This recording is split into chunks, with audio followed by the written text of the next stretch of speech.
ప్రభు పేరిట మీ అందరికీ ప్రభు దాసరాలు గారి శుభములు తెలియజేస్తున్నాను.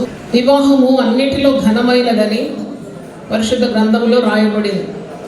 హెబ్రీ పత్రిక 13వ అధ్యాయం 4వ వచనంలో వివాహము అన్నిటిలో ఘనమైనది అంటే దీనికంటే ఘనమైనది ఒకటి లేదని అర్థం.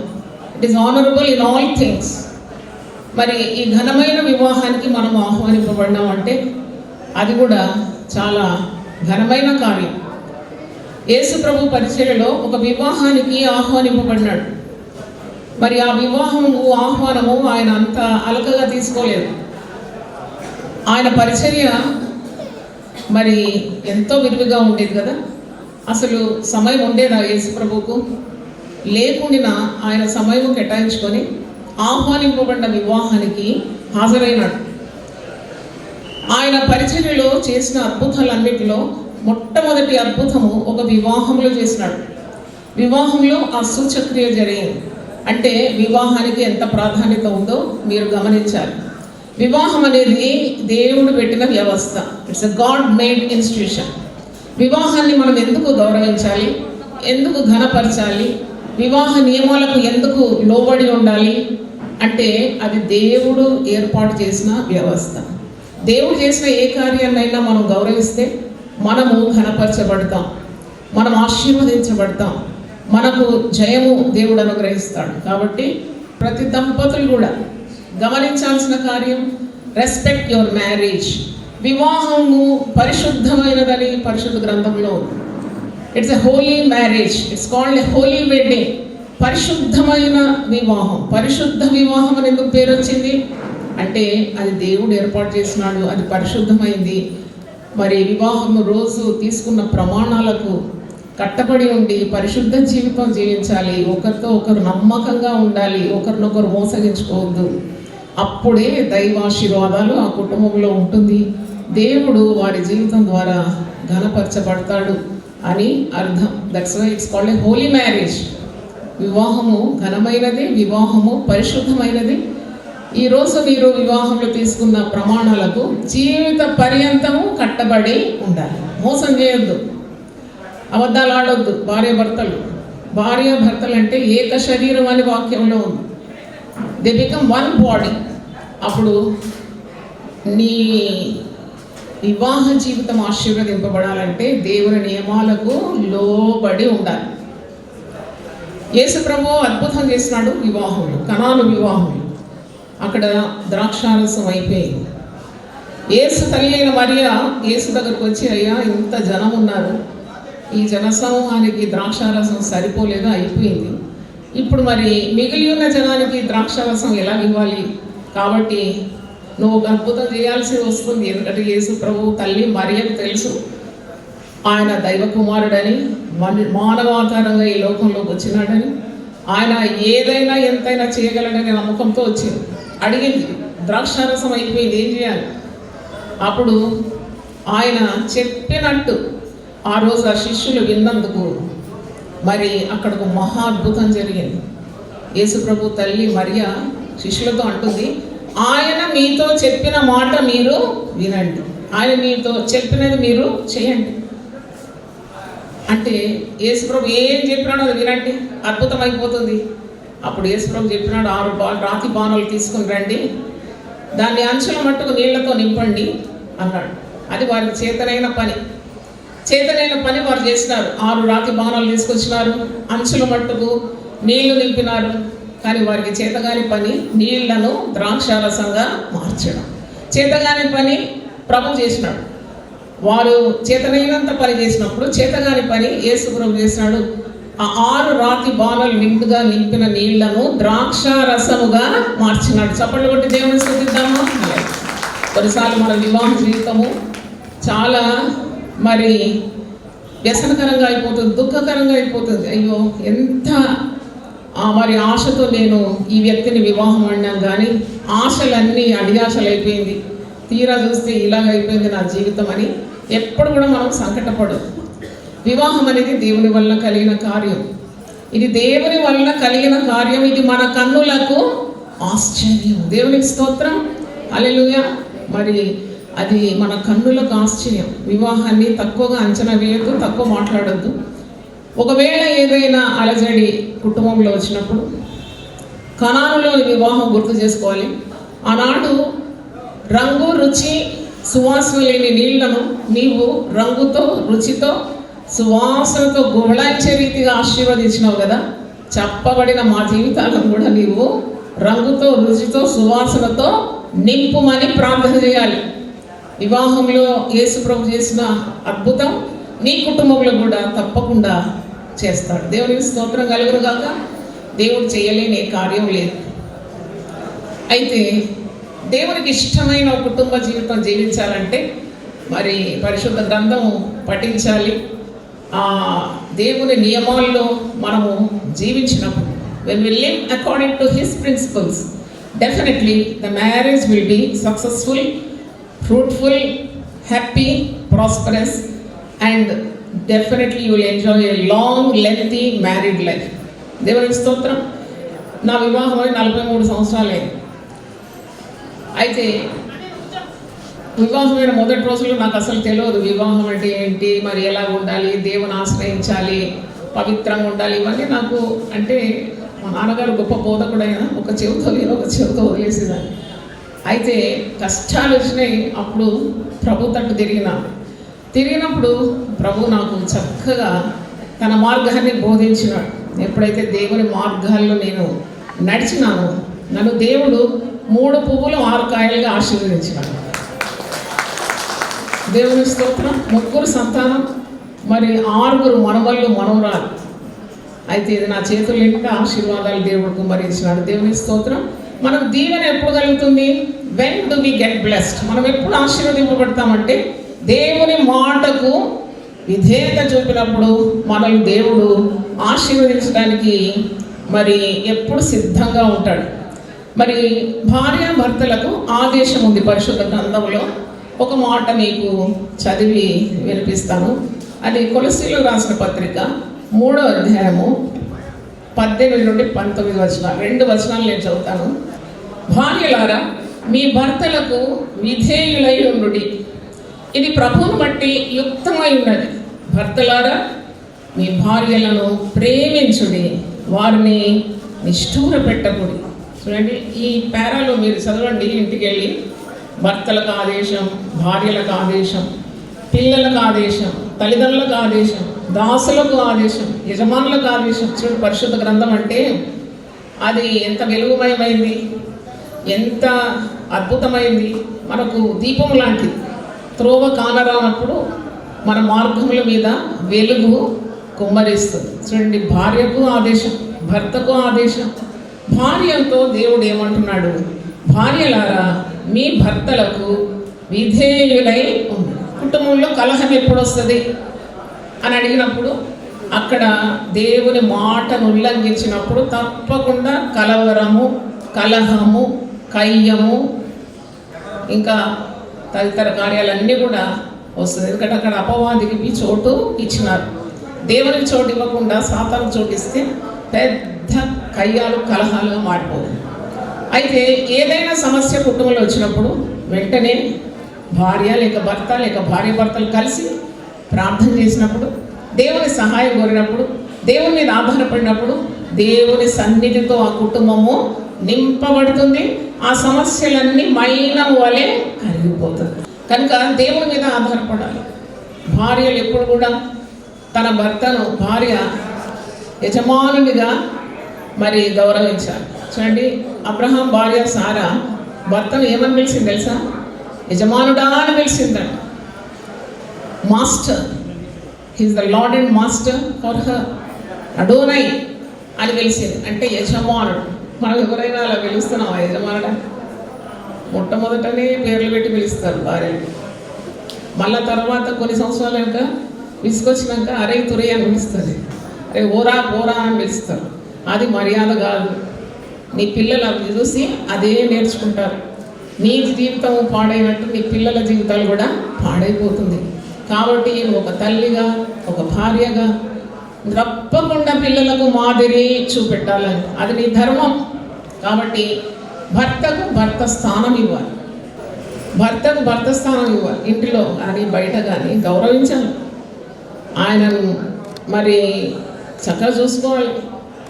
తప్పకుండా గౌరవించినప్పుడు, లోబడినప్పుడు ఆయన తప్పకుండా ప్రేమించాల్సి వస్తుంది కదా. భర్తను ప్రేమించమంటున్నాడు దేవుడు. నీ భార్యను నీ సొంత శరీరం వల్లే నువ్వేం చేయాలి? ప్రేమించాలి.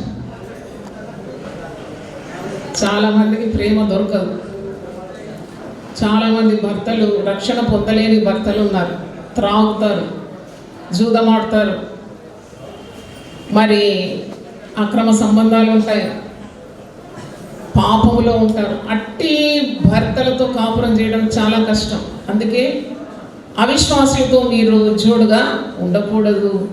విశ్వాసిని వివాహం ఆడాలని నియమము పరిశుద్ధ గ్రంథంలో ఉంది. ఒకవేళ అవిశ్వాసి అయిన భర్త నీకున్నా, నీలో ఉన్న విశ్వాసం చేత అవిశ్వాసి అయిన భర్త కూడా విశ్వాసిగా మారుతాడని ఒక వాగ్దానం ఉన్నది. ఒకవేళ నీ భార్య అవిశ్వాసురాలైనా, నీలో ఉన్న విశ్వాసము, నీలో ఉన్న పరిశుద్ధత ద్వారా ఆ అవిశ్వాసి అయిన భార్య కూడా పరిశుద్ధత పొందుతుందని, మీరు ఇలా ఉంటే మీ పిల్లలు పవిత్రులుగా అయిపోతారని ఒక వాగ్దానం కూడా 1 కొరింథీ 7వ అధ్యాయంలో పౌలు భక్తుడు సెలవిస్తున్నాడు. కాబట్టి పరిశుద్ధ గ్రంథంలో భార్యకున్న స్థానం, భర్తకున్న స్థానం, పిల్లలకున్న స్థానం ఎంతో చక్కగా వివరించబడి, భర్తలతో ఏమంటున్నాడు? భర్తలారా మీ భార్యలను ప్రేమించు, వారిని నిష్ఠూర పెట్టకు.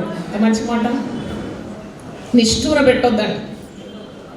కొంతమంది పురుషులు అంటే వారు మగసిరి గలవారని ప్రతిరోజు రుజువుపరుచుకోవాలని ప్రయత్నిస్తారు. చెప్పు కింద తేలిలాగా నలుస్తూ ఉంటారు భార్యలను. అదే మగతనం అంటారా దాన్ని?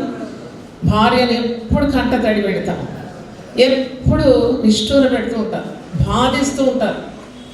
మరి శరీరం మీద గాయాలు చూపెడుతూ కొంత స్త్రీలు ఏడుస్తూ ఉంటారు కదా.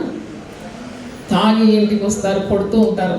అక్కడ ఒక నరకం, అదొక నరకం అన్నమాట. నీ ముందు 2 మార్గాలు ఉన్నాయి, స్వర్గం, నరకం. నీ కుటుంబాన్ని స్వర్గంగా మార్చుకోవచ్చు, నీ కుటుంబాన్ని నరకంగా కూడా చేసుకోవచ్చు. అది నీ చేతుల్లోనే ఉంది. దేవుని మాట విని దేవునికి భయపడితే కుటుంబం ఒక పరలోకంగా మార్చగలడు. నువ్వు దేవుని ధిక్కరించి దేవుని ఆజ్ఞలను మీరితే నీ కుటుంబమే ఒక నరకం ఉంటుంది. ఇంకో నరకం కూడా ఉంటుంది. నువ్వు ఈ లోకం దాటిపోయాక మరొక పెద్ద నరకం, ఒక అగ్నిగుండం కూడా నీ కొరకు కాచుకొని ఉంటుంది. కాబట్టి దేవుని నియమాలకు లోబడాలి.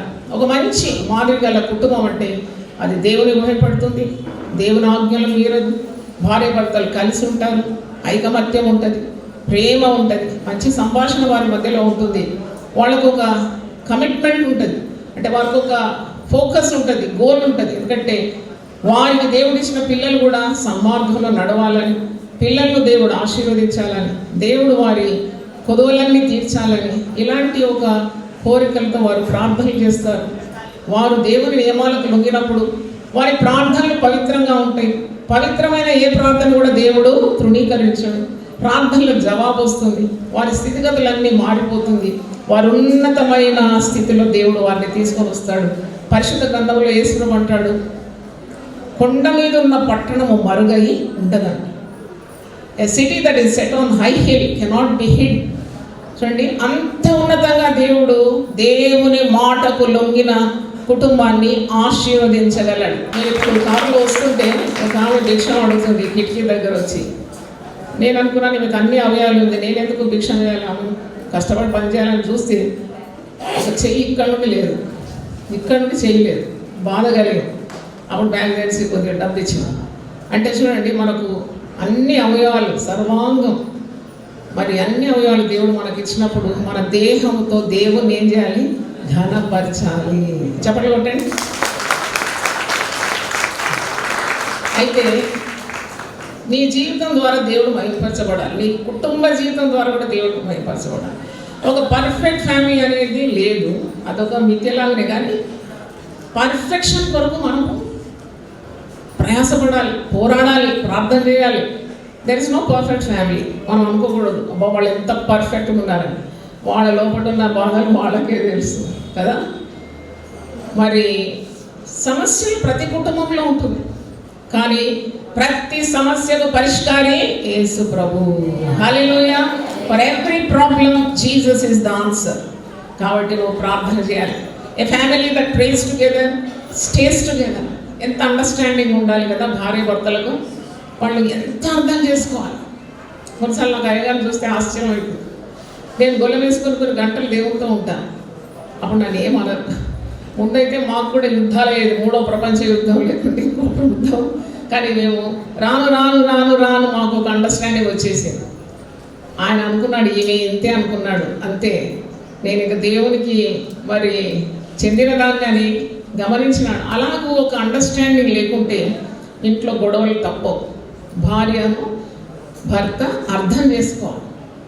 అనంటే కదా ఏమంటే నన్ను అర్థం చేసుకోండి, ఏమంటే నన్ను మరి అర్థం చేసుకోండి, నేను ఇలా కాదు అలాగా అనకుండానే భర్త తన భార్యను సొంత శరీరంగా ప్రేమించి అర్థం చేసుకోవాలి.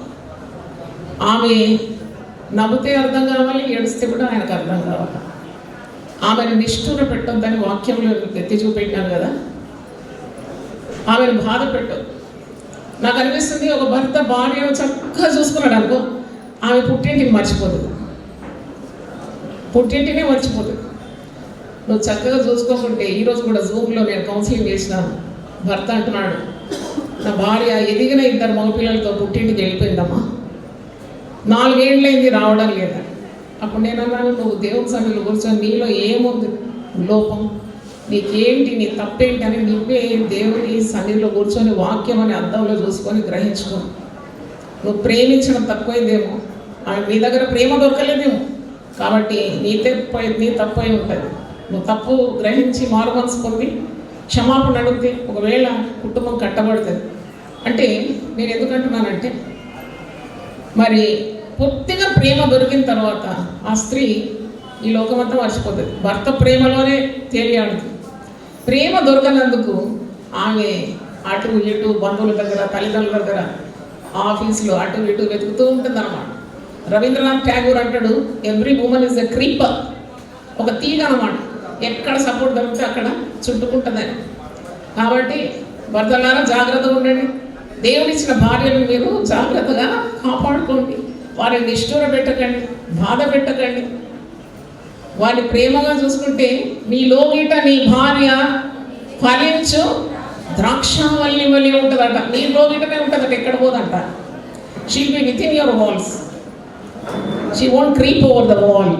కాబట్టి నీ లోగిట నీ భార్య ఫలించు ద్రాక్షావల్లి వలె ఉంటారు. నీ బల్ల చుట్టూ నీ పిల్లలు ఏముంటారు, ఒలీవ మొక్కల వలె ఉంటారు.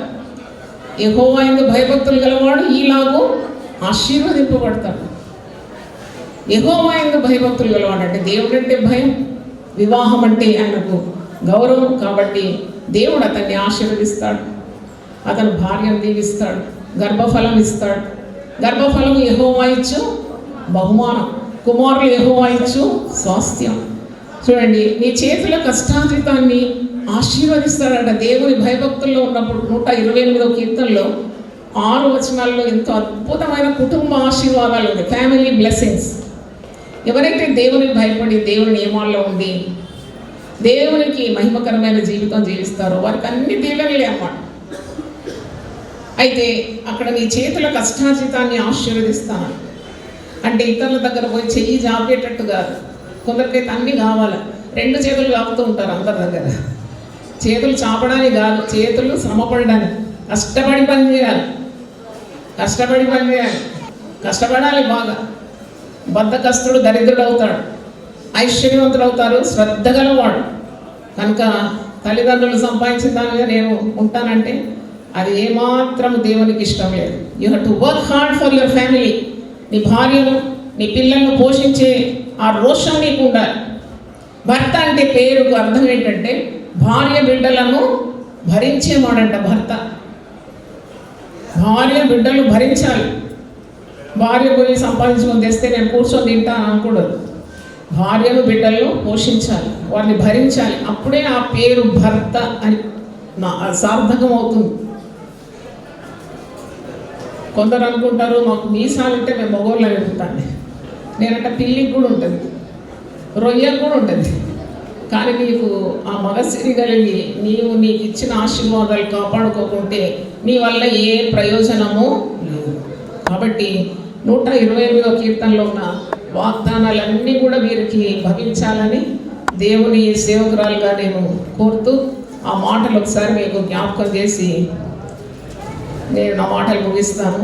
యెహోవా యందు భయభక్తులు కలిగి 128వ కీర్తన. ఆయన త్రోవల యందు నడుచువారందరూ ధన్యులు. నిశ్చయంగా నీవు నీ చేతుల కష్టార్జితం అనుభవించడవు, నీవు ధన్యుడవు, నీకు మేలు కలుగును. నీ లోగిట నీ భార్య ఫలించు ద్రాక్షవల్లి వలె ఉండరు, నీ భోజనపు బల్ల చుట్టూ నీ పిల్లలు ఒలీవ మొక్కల వలె ఉండరు. యెహోవా యందు భయభక్తులు గలవాడు ఈలాగు ఆశీర్వదింపబడును. అంత మంచి మాట. సియోనులో నుండి యెహోవా నిన్ను ఆశీర్వదించును. నీ జీవితకాలం అంతా యెరూషలేమునకు క్షేమము కలుగుట చూచాను. నీ జీవితకాలం అంతా కృపాక్షేమములే చూస్తావు. 23వ కీర్తన ఆఖరి వచనంలో నీ బ్రతుకాలం అంతయు కృపాక్షేమములే నిన్ను వెంబడించున్నట్టు. అంటే దేవుని దయ ఆ కుటుంబం మీద ఉంటుంది, దేవుని కనికరము ఆ కుటుంబం మీద ఉంటుంది. దేవుడు ఎప్పుడు కూడా దీనులను ఆయన మరి కృపతో అలంకరిస్తాడు. గర్విష్ఠులను ఆయన ఎదిరిస్తాడు, అహంకారులను ఎదిరిస్తాడు, గర్విష్ఠులను పడగొట్టేస్తాడు. అందుకే కొన్ని కొంపలు కూలిపోతాయి చూడండి. మా కొంప కూలిందండి అని అంటారు, మా ఇల్లు విడిపోయిందని అంటారు. ఇప్పుడైతే ఈ దినాల్లో అంటే నా అనుభవం ద్వారా చెప్తున్నాను, చూసిన కార్యాలు చెప్తున్నాను. ఎంత తొందరగా పెళ్ళిళ్ళు చేస్తున్నారో అంత తొందరగా విడిపోతున్నారు, పెళ్ళిళ్ళు పెటాకులైపోతుంది. ఎందుకంటే దైవ అనుగ్రహం ఆ కుటుంబం మీద లేదు. కుటుంబం మీద దేవుని ఆశీర్వాదం ఉండాలి, దేవుని దీవెన ఉండాలి. అది ఎంత గొప్ప కార్యం అండి. దేవుని దీవెన లేకుండా మనం ఏం చేయగలుగుతాం? 127వ కీర్తన మొదటి వచనంలో ఉంది, యెహోవా ఇల్లు కట్టని ఎడల కట్టువాని ప్రయాసము వ్యర్థమంట. It is vain the builders build unless God favors them. కాబట్టి దేవుని సహాయం కావాలి. ఇంకో మాట ఉంది, 3 పేటల త్రాడు ఎన్నడూ తెగదని ప్రసంగి 4:12లో. అంటే 3 పేటలు అంటే భార్య భర్త దేవుడు కలవాలి. కలిసిన ఏ కాపురం కూడా తెగని బంధం అన్నమాట. మరి హిందూ సాంప్రదాయంలో అంటారు కదా, 3 ముళ్ళ బంధం, 7 అడుగుల బంధం, అగ్ని సాక్షిగా మరి వివాహం, ఇవన్నీ అంటారు. దానికి అర్థం ఉంది తప్పకుండా. కొన్నిసార్లు అది బైబిల్లో కూడా ఆ మాటలు ఉన్నాయి. అంటే దీర్ఘకాలంగా నీ కుటుంబం సంతోషంగా ఉండాలంటే నువ్వు దేవుని మార్గంలో ఉండాలి. సియోనులో నుండి యెహోవా నిన్ను ఆశీర్వదించునని 128వ కీర్తన 5వ వచనంలో. నీ జీవితకాలం అంతయు యెరూషలేము అంటే నీ ఇల్లే. ఎక్కడో ఉంది, ఇజ్రాయెల్ దేశంలో కాదు. యెరూషలేము అంటే రొట్టెల ఇల్లు, సంపదతో నిండిన గృహం, దేవుని వాక్కులతో నిండిన కుటుంబం, దైవ సన్నిధి కలిగిన కుటుంబం అనుకోవాలి. యెరూషలేములో మరి ఆయన క్షేమము అనుగ్రహిస్తారు. నీ జీవితకాలం అంతా నీ కుటుంబంలో క్షేమమే చూస్తావు. అకాల మరణాలు, హఠాత్ ప్రమాదాలు, లేక తీరని వ్యాధులు, పడగబెట్టి ఉండడం, అవుటి పిల్లలు పుట్టడం, ఆటిస్టిక్ పిల్లలు పుడతారు, అవయవ లోపంతో పిల్లలు పుట్టడం, ఇవన్నీ ఉండవు. నీవు నీ దేవునితో చేసిన నిబంధన స్థిరపరచడానికి ఆయన సర్వశక్తిమంతుడు. దేవునికి స్తోత్రం, hallelujah. God will bless you and your children. మరి ఇక్కడ చూడండి, నీ పిల్లలు నీవు చూస్తావు. అదెంత ఆశీర్వాదం! నీ పిల్లలు చూడటమే ఆశీర్వాదం. నీకు దేవుడు ఆయుస్సు ఆరోగ్యం ఇచ్చి ఆ పిల్లలకు పుట్టిన పిల్లలు కూడా చూస్తావు. తర్వాత ఇంకా దీర్ఘాయుసు ఇస్తే, నేను దీర్ఘాయుష్మంతునిగా చేస్తే ముని మనవలను కూడా చూస్తావు. అంటే నిన్ను దేవుడు కాపాడుతాడని అర్థం, నీకు ఆరోగ్యం ఇస్తాడని అర్థం, దీర్ఘాయుస్తో నిన్ను తృప్తిపరుస్తాడని అర్థం. పిల్లలు నేను ఈరోజు వాక్యం చదువుతుంటే యోబు గ్రంథం 42:16 వచనం చదివి చాలా సంతోషించినాను. ఎందుకంటే యోబును దేవుడు ఎంత దీవించినాడంటే, అన్నీ పోయినాయి కానీ దేవుడు వదలలేదు. యోబు కలిగిందంతా నష్టమైపోయింది, ఒక భార్య మాత్రం మిగిలేదు. అన్నీ నష్టపోయిన దేవుడు యోబు యొక్క ప్రార్థన విన్నాడు. యోబు తన స్నేహితుల నిమిత్తం ప్రార్థించినప్పుడు 2 ఆశీర్వాదం పొందుకున్నాడట.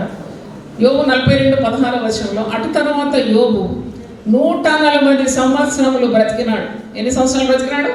145 సంవత్సరాలు బ్రతికినాడు. తన కుమారుల కుమారులను 4 తరముల వరకు చూచి ముని మన్మట్లను కూడా ఎత్తుకుంటాను అన్నమాట. పిమ్మట యోబు కాలము నిండిన వృద్ధుడై, వృద్ధి ఉంది, నడి వయసులో చనిపోలే యోబు, హఠాత్తుగా చనిపోలే, కాలము నిండిన వాడై వృద్ధుడై వృద్ధి పొందాను. చప్పట్లు కొట్టండి ఒకసారి. దేవుని స్తోత్రం, హల్లెలూయా. అది దైవాశీర్వాదం అన్నమాట, దేవుని దీవెన. నిండుగా దేవుని దీవెనలు, ఆశీర్వాదాలు యోగు పొందుకున్నాడు. కనుక ఈరోజు దేవుని వాక్యం పెట్టిన దేవుని బిడ్డలారా శ్రద్ధగా వినండి. దేవుడు లేకుంటే నీ జీవితం శూన్యం. Without God your life is empty. దేవుని హత్తుకోండి, దేవుని గట్టిగా పట్టుకోండి, దేవునితో సహవాసం కలిగి ఉండాలి, దేవుని సన్నిధి మీ కుటుంబంలో ఉండాలి, ప్రార్థన ఉండాలి, వాక్యం ఉండాలి, మందిరానికి క్రమంగా వెళ్ళాలి, దేవుని బిడ్డలతో సాంగత్యం కలిగి ఉండాలి, భక్తులతో సాంగత్యం కలిగి ఉండాలి. కాబట్టి అలాంటి ఎన్నో దీవెనలు మీకు దేవుడు అనుగ్రహిస్తాడు. మరి వ్యర్థమైనవన్నీ వదిలిపెట్టాలి. No useless thing in your house. ఒకసారి ఒక ఇల్లు దర్శించినప్పుడు ఎంటర్ కాగానే ఒక లాఫింగ్ బుద్ధ కనబడ్డాడు. ఇంత పెద్ద పొట్టతోటి ఇల్లించుకుంటా, పెద్ద ఆకారం. ఏంటమ్మా ఇది అంటే వాళ్ళు అన్నారు లాఫింగ్ బుద్ధ. ఎందుకమ్మా ఈ లాఫింగ్ బుద్ధ అంటే ఇది ఉంటే మాకు ధనం వస్తుంది. ఎంత పిచ్చి కదా. ఒక విగ్రహం పెట్టుకొని దాన్ని పూజించి అది ఉంటే అది చూస్తూ ఉండాలంట, దాన్ని చూస్తూ ఉంటే డబ్బులు వస్తూ ఉంటాయి. నేనేం బోధిస్తున్నాను వాక్యం నుండి, నువ్వు ఎవరి తట్టు చూడాలి? దేవుని తట్టు చూడాలి. దేవునికి స్తోత్రం. పైకి చూడాలి. దేవుని తట్టు చూసినప్పుడు నీకు ప్రతి విధమైన సహాయం నీ కుటుంబం కొరకు దేవుడు అనుగ్రహిస్తాడు. కొండల తట్టు నా కన్ను ఎచ్చున్నాను, నాకు సహాయం ఎక్కడి నుండి వచ్చును? భూమి ఆకాశము సృజించిన యెహోవా వల్లనే నాకు సహాయము కలుగును. దేవుని స్తోత్రం, హల్లెలూయా. కుటుంబంలో సమస్యలు రావన్నట్టు కాదు, వచ్చినా సమస్యలు వచ్చినా, మనస్పర్ధలు వచ్చినా, కన్నీళ్ళు దుఃఖం ఉన్నా, ఏమున్నా యేసు ప్రభు నీ పరిష్కారి, యేసు ప్రభువే నీకు చాలినవాడు. ఆనాడు కనాను వివాహంలో అద్భుతం చేసిన యేసు ప్రభు నిన్న నేడు నిరంతరం ఏకరీతిగా ఉన్నాడు. నువ్వు పిలిస్తే నేనున్నానని పలికేవాడు. దేవుని స్తోత్రం. నా మాటలు ముగిస్తున్నాను, ఒక చిన్న ప్రార్థన చేస్తాను. నీ చేతితో నన్ను పట్టుకో, నీ చిత్తంలో నన్ను నడుపు, నీ చేతితో నన్ను పట్టుకో, నీ చిత్తంలో నన్ను నడుపు. శిల్పి చేతిలో శిలను నేను అనుక్షణము నన్ను చెక్కుము. శిల్పి చేతిలో శిలను నేను అనుక్షణము నన్ను చెక్కుము. నీ చేతితో నన్ను పట్టుకో, నీ చిత్తంలో నన్ను నడుపు. శిల్పి చేతిలో శిలను నేను అనుక్షణము నన్ను చెక్కుము. శిల్పి చేతిలో శిలను నేను అనుక్షణము నన్ను చెక్కుము. ప్రభుని పరిశుద్ధ నామ స్తోత్రములు. నీ చేతితో ఈ దంపతులను పట్టుకోమని ప్రార్థన చేస్తున్నాము. నీ చెయ్యి వారికి ఎడతెగకుండా తోడోయి ఉండాలని నీ దాసురాలు నేను భక్తులందరితో కలిసి ప్రార్థిస్తున్నాను. అయినా నిన్ను విడవను, నిన్ను ఎడబాయనని సెలవిచ్చినాం. కృపయు సమాధానం ఎల్లప్పుడూ వారికి తోడుగా ఉంచి దీర్ఘాయుస్సుతో పాటు మంచి ఆరోగ్యం, పిల్లలు వారి పిల్లలు కూడా చూసేంత ఆయుస్సు వారి దయచేయమని. ఇశ్రాయేలు మీద సమాధానం ఉండదు కాక. అన్నీ ఉన్నా సమాధానం లేకుంటే వ్యర్థం. కాబట్టి సమాధానకర్త అధిపతి నిండుగా వారికి కుటుంబాల సమాధానం కూడా దయచేయమని. మరి తన కొండ మీద ఉన్న పట్టణం మరుగై ఉండదన్నావు. అనేకులకు మాదిరికరంగా ఉన్న గృహం వల్ల తండ్రి జ్ఞానవంతురాలు తన కుటుంబాన్ని కట్టుకుంటుంది. బుద్ధిమంతుడు దేవుని మాట మీద తన ఇల్లు కట్టుకుంటాడని వాక్యంలో తండ్రి నీకు స్తోత్రం. చక్కగా కట్టబడిన కుటుంబం వల్ల వారిని తీర్చిదిద్దుమని ఈరోజు హాజరైన ప్రతి వ్యక్తి మీద నీ హస్తం ఉంచి వారిని ఆశీర్వదించు. యేసు అతి పరిశుద్ధ నామములో అడిగి వేడుకుంటున్నాను తండ్రి, ఆమేన్. హల్లెలూయా.